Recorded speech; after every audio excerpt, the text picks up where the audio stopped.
bombastic side-eye, criminal offensive side-eye.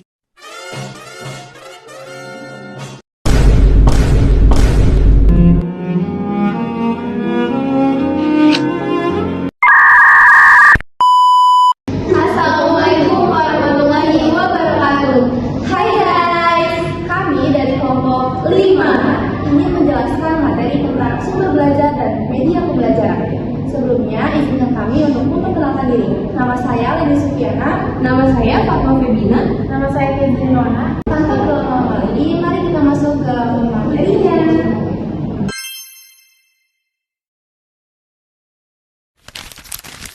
Sumber belajar merupakan segala bentuk sumber baik berupa data, orang maupun benda yang menghasilkan informasi dapat digunakan untuk memberikan fasilitas atau kemudahan belajar bagi siswa maupun guru dalam mencapai tujuan belajar atau mencapai kompetensi tertentu. Association of Educational Communication Technology atau AEC mengatakan informasi yang disajikan dan disimpan dalam berbagai media disebut sumber belajar. Jenis-jenis sumber belajar. Yang pertama, pesan.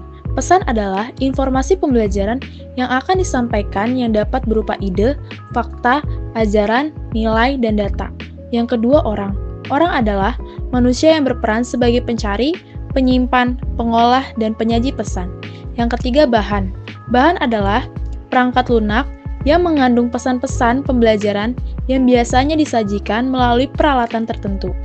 Yang keempat, alat. Alat adalah peralatan keras yang digunakan untuk menyajikan pesan yang tersimpan dalam bahan.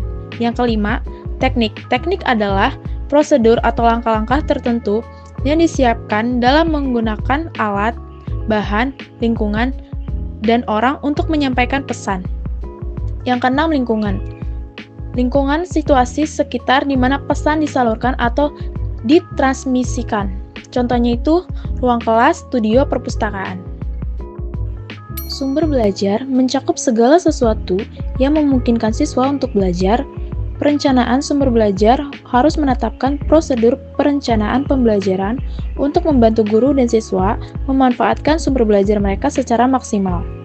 Proses pembelajaran hanya akan berhasil jika perilaku belajar siswa berubah, sehingga semua sumber belajar ini dirancang untuk membantu proses belajar lebih efektif, efisien, dan menarik sehingga siswa tetap betah belajar. Oleh karena itu, pemilihan dan pemanfaatan sumber belajar yang tepat adalah bagian penting dari keberhasilan pembelajaran dan membantu mencapai tujuan utama pembelajaran. Fungsi sumber belajar. Yang pertama, meningkatkan produktivitas pembelajaran dengan jalan. Yang kedua, memberikan kemungkinan pembelajaran yang sifatnya lebih individual.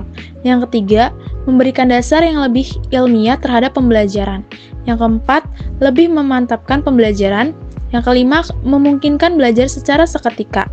Yang keenam, memungkinkan penyajian pembelajaran yang lebih luas dengan menjanjikan informasi yang mampu menembus batas geografis. Media pembelajaran adalah alat yang dapat digunakan oleh guru untuk menyampaikan informasi kepada peserta didik terkait dengan pembelajaran sehingga mudah dipahami. Media pembelajaran memiliki beberapa fungsi. Yang pertama, fungsi komunikatif, yaitu media pembelajaran akan memudah dalam pembelajaran dan penyampaian materi baik peserta didik maupun pendidik dengan penyampaian kata demi kata atau verbal. Yang kedua, fungsi motivasi, yaitu media pembelajaran dapat memotivasi dan meningkatkan semangat belajar siswa dalam memahami pembelajaran dengan media pembelajaran yang menarik. Ketiga, fungsi kebermaknaan, yaitu media pembelajaran berfungsi untuk memberikan pengalaman belajar yang lebih bermakna, di mana siswa tidak hanya menerima materi dari guru, tetapi juga dapat mengakses informasi terbaru dan mengembangkan keterampilan analisis mereka. Keempat, fungsi penyamaan persepsi, yaitu media pembelajaran berfungsi untuk menyelaraskan pemahaman siswa terhadap informasi yang diterima dalam penyampaian materi, sehingga tidak terjadi perbedaan interpretasi dalam proses pembelajaran. Yang kelima, fungsi individual, yaitu media pembelajaran berfungsi untuk membantu setiap siswa yang memiliki latar belakang yang berbeda dari mulai pengalaman, gaya belajar, atau kemampuan dalam pembelajaran. Jenis-jenis media pembelajaran. Yang pertama, teks.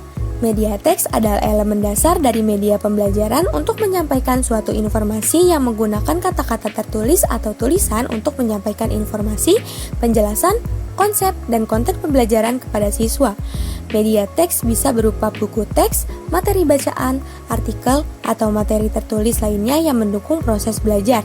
Kelebihan media teks meliputi kemampuannya untuk memberikan informasi secara rinci dan mendalam, serta cocok untuk pembelajaran mandiri. Namun, kelemahan media teks adalah kurangnya unsur visual dan interaksi langsung yang membuatnya kurang menarik bagi beberapa siswa. Yang kedua, media audio. Media audio adalah jenis media pembelajaran yang menggunakan elemen suara seperti rekaman audio, podcast, atau materi berbasis audio lainnya untuk menyampaikan informasi, penjelasan, atau konten pembelajaran kepada siswa. Media audio membantu menyampaikan maklumat dengan lebih berkesan dan membantu meningkatkan daya tarik terhadap suatu persembahan. Yang ketiga, media visual.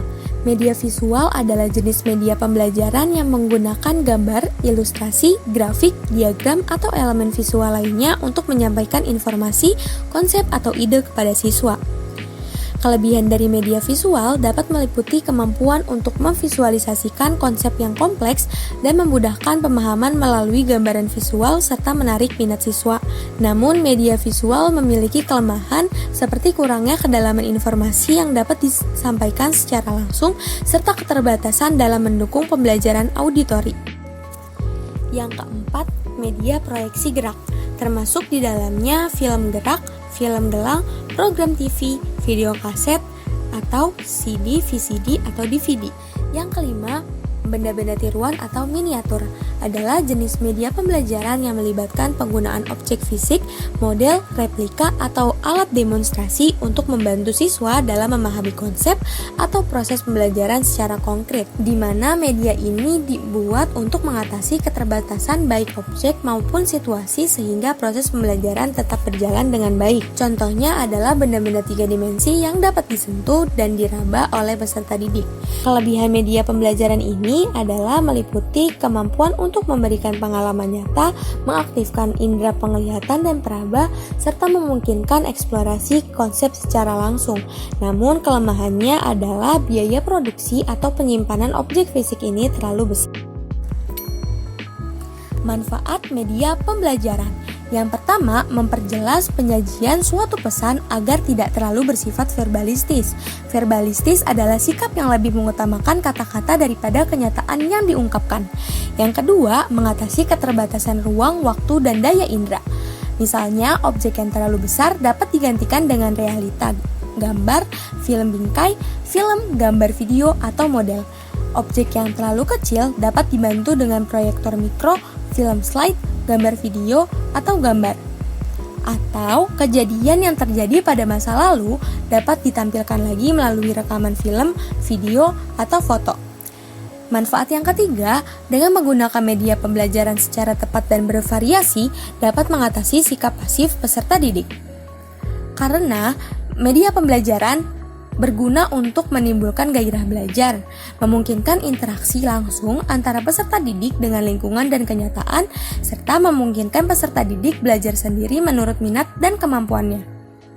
Manfaat yang terakhir, dapat mengatasi sifat unik pada peserta didik dengan lingkungan dan pengalaman yang berbeda-beda, sedangkan kurikulum dan materi pembelajaran itu sama.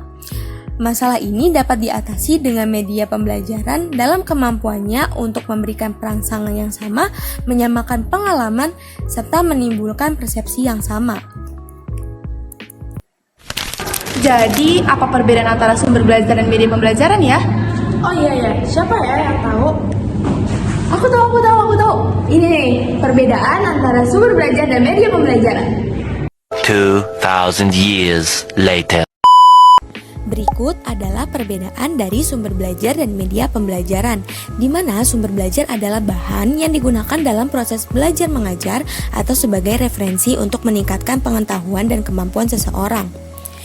Sumber belajar itu mencakup informasi dalam bentuk bahan bacaan, audio, dan visual. Tujuan utamanya adalah untuk memberikan referensi serta informasi tambahan yang dapat meningkatkan pemahaman dan keterampilan seseorang. Sedangkan media pembelajaran merupakan alat atau bahan yang digunakan untuk mendukung proses pembelajaran, baik di dalam maupun di luar kelas. Media ini membantu siswa memahami konsep-konsep abstrak dengan lebih mudah melalui tampilan visual yang menarik. Selain itu, media pembelajaran juga berperan dalam meningkatkan keterampilan sosial siswa dengan mendorong interaksi dan kerja sama dalam kelompok belajar. Contoh perbedaannya yaitu ketika seorang guru ingin menyampaikan materi dalam pembelajaran. Isi materi tersebut berasal dari informasi di berbagai buku, maka buku tersebut menjadi sumber belajar. Nah, selanjutnya, untuk memudahkan penyampaian materi, guru tersebut membuat PowerPoint yang menarik dan dapat menambah pemahaman siswa. Maka, PowerPoint tersebut berperan sebagai media pembelajaran. Selanjutnya, pengaruh positif media pembelajaran. Yang pertama, penyampaian pelajaran menjadi lebih terstruktur dan konsisten. Yang kedua, pembelajaran bisa lebih menarik. Yang ketiga, pembelajaran menjadi lebih interaktif. Yang keempat, lama waktu pembelajaran yang diperlukan dapat dipersingkat. Yang kelima, kualitas hasil belajar dapat ditingkatkan. Dan yang keenam, pembelajaran dapat diberikan kapan dan di mana saja yang diinginkan atau diperlukan. Itu dia materi dari kita tentang sumber belajar dan media pembelajaran. Semoga bermanfaat. See you!